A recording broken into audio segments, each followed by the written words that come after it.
Whether the event is for yourself, family, friend, or a business venture, I'm going to share with you how you can create a beautiful bride and junior bride bouquet, along with bride and groom toasting flutes. And I know not everyone has a machine to make vinyl shirts, but I have included the bridal party shirts in this video, so let's get started. Get started with the bride and the groom's flutes. These ones right here are the Studio His and Hers brand. I did find these over at Hobby Lobby.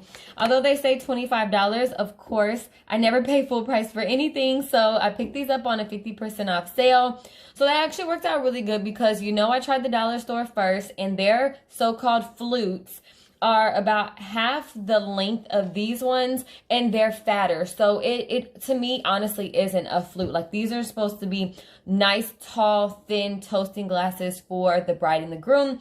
So I was really happy to come across these for a little more over budget, but they're definitely worth it. So gonna be painting these. They already say bride and groom, so I don't have to go in and put the bride and the groom signs on it. So that's a little less work right there. I'm also gonna be working with some of these pretty little diamonds here. I did pick these up at Michael's. This one is $10, $9.99, and this one is $5.99. Now, I'm not sure which one I'm going to exactly go with just yet, but these are going to go around the rim. So when I paint it halfway up, that's where they're going to go. I also have some navy blue acrylic paint. This came from Michael's as well. A paintbrush, and then just anything you want to put your paint in. And I have a little bit of crafts like painter's tape. So let's go ahead and get started. So since I only plan on painting half of the glass, I applied some tape, and you do want to apply a couple of coats because it is pretty transparent if you only painted one time. You guys, my face was killing me as I was editing this video. I was really concentrating. But yeah, so you want to apply a couple of coats just to get a more solid color because, like I said, it's pretty transparent if you don't. So enjoy watching this piece and listening to me and Taylor sing The Wheels on the Bus because you know she is never far from me. The doors on the bus go open and shut all through the town. The baby on the bus goes wah, wah, wah. Baby, wah, wah, wah. All through the town. Alright guys, so I hope you enjoyed me and Taylor singing, but back on track. If you are going to be adding some diamonds to your glasses, I really recommend grabbing some E6000 glue along with a tacky pin. This tacky pin is super helpful when applying diamonds. So it has a little sticky piece and it allows you to pick up the shiny side of the diamond without ever having to touch the flat back side, which is the side that's going to have the E6000 glue on it. And you can move it around just a little bit when you're applying the actual diamond because the E6000 glue doesn't dry like right away. But I definitely recommend getting these two things because if you're going to try to use glue gun, absolute no-no if you're applying diamonds to glass. It just does not work out well. So I ended up using the diamonds. I had 35 in each pack and I had to run out and grab another pack because I used 41 diamonds per glass. So for the bride bouquet, I picked up some floral wire, some bracelet beads, a half foam ball. I have some chrysanthemums here. I picked up a couple of those. I'm going to be using my E6000 glue again. Some ribbon of choice for your handle. Also, you're going to need your wire cutters. I have some white, they're kind of off-white roses here. I ended up only using one of them. You're going to need a paper towel roll or some type of really sturdy roll. Have some extra roses here that came from a flower ball, and then I have some blue roses. So let's get started on the bride's bouquet. This is actually an empty vinyl roll. It worked out absolutely perfect because it's super thick and sturdy, so it makes the perfect handle. But you can use a paper towel roll. Just make sure you're not using anything that's cheap and flimsy. So here I've cut it a little less than half because you want it to be tall because it is a bride's bouquet. You don't want it to be super short by cutting it directly in half. With a little pressure, I just twist and screwed it into my half foam ball, just so you get that perfect circle to secure your handle. I applied a good amount of glue, and I mean a good amount of glue, as well as some E6000 glue, because I wanted to make sure this handle was not going anywhere.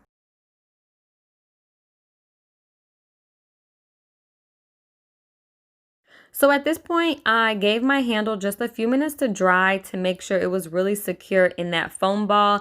And then I'm going to go ahead and decorate my handle. So I'm using some of this gold ribbon I picked up at Walmart. It was less than $5, so I'll leave everything down in the description box for you guys to check out just to see where I got everything from and kind of how much everything cost so you have an idea. But everything turned out really well, and I was just really happy to be able to do this at a very affordable price. So start from the top, work your way all the way down to the bottom of the handle.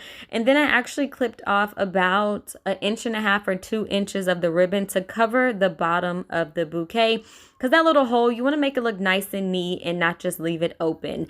After this part, you'll see I started clipping some 4-inch long pieces of the ribbon so I could make, maybe you want to call them leaves. I'm not really sure what you want to call them, but that flat piece of the foam ball, I wanted to cover and not just leave open.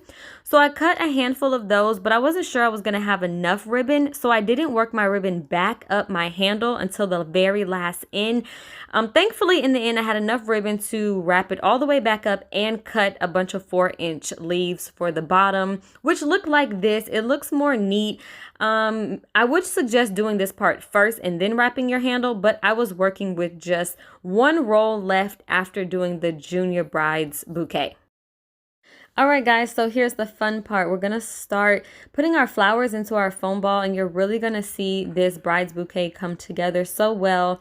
You're just going to need your wire cutters, and I highly suggest getting wire cutters because I tried using scissors in the beginning, and that was because my honey wasn't home, and he had the wire cutters in his truck, but went by so much more smoothly with the wire cutters. So snip some of your stem off, not too much. You want to make sure it's long enough to dig nice and deep into your foam ball. And at this point, guys, you're just going to start, sticking it in where you see fit, mixing up the colors, mixing up the flowers. I have roses, chrysanthemums, off-white, blue. So just mixing it up to make it look really nice and full and pretty.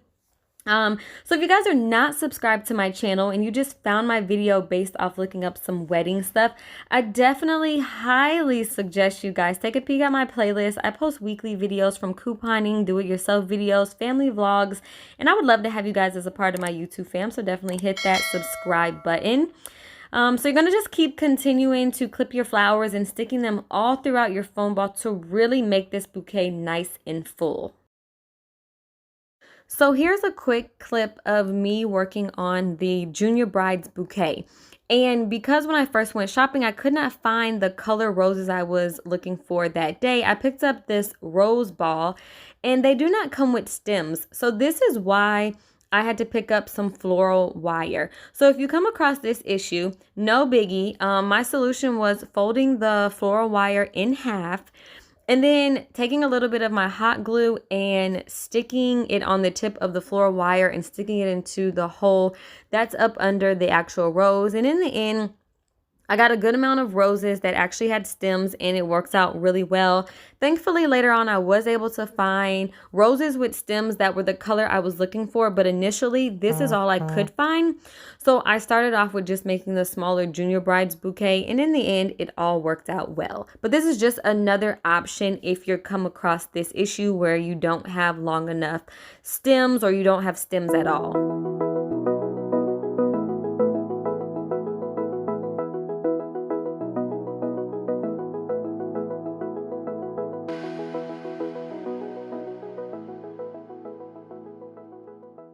So I wanted to add a little glam to this bouquet, and down the wedding aisle at Hobby Lobby, you can find these his and hers little tree branches of diamonds. That's what they remind me of.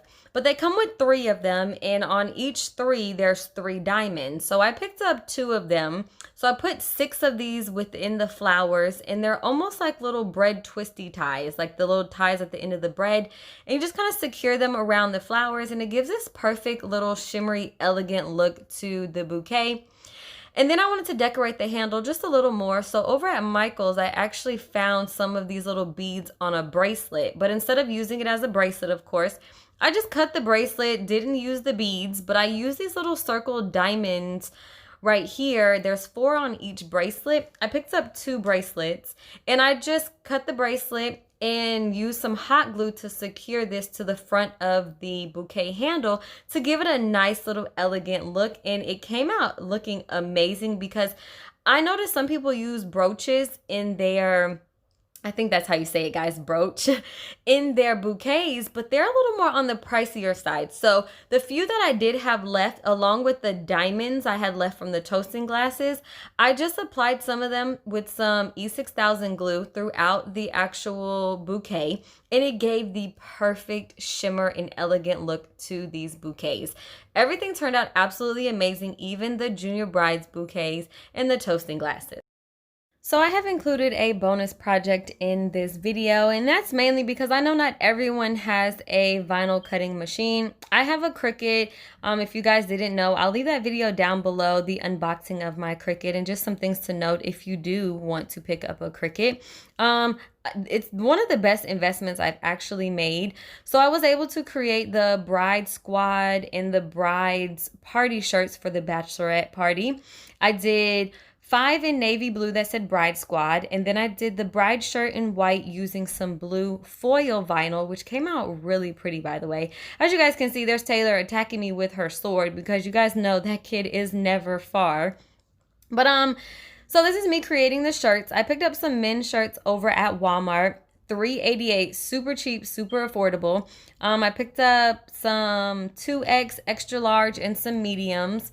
So you'll notice the signs or the cuts are actually really big. I did them, I think, in 10.5 by 10.5 or 11 because I really wanted the bride to really be nice and bold on this plain shirt. Along with Bride Squad, I wanted it to be like really bold. So I did make them fairly big. I used my Easy Press just to flatten out and iron and smooth out the shirts, but also to fold it in half so I know where the middle of the shirt is. And I also do the same with the actual vinyl cut. You'll see here in a second. I fold it in half so I can get that middle part and I can really make sure it's nice and centered.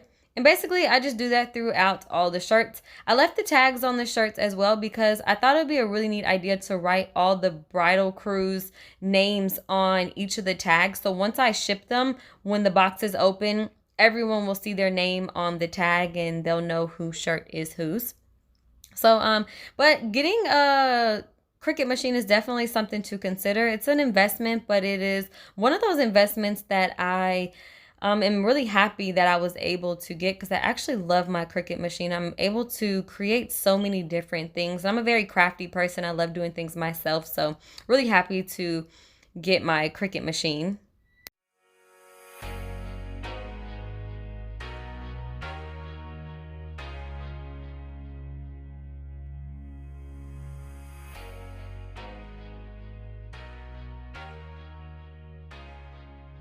So here's the final turnout of everything, and you guys, this bouquet turned out so beautiful. I mean, I tell you, I was ready for my own wedding. No, seriously, I was very pleased to be a part of making this bride and groom special day as beautiful as they imagined. So I hope you out there watching found something useful and inspiring in this video, and with a little bit of time and creativity, I know you too can make a beautiful wedding bouquet and so much more. So please be sure to give this video a big thumbs up, like, share, and if you're not subscribed, be sure to hit that subscribe button and that notification bell so you're notified each and every time I post a video. And I hope to catch you guys all in my next video. Thanks for watching.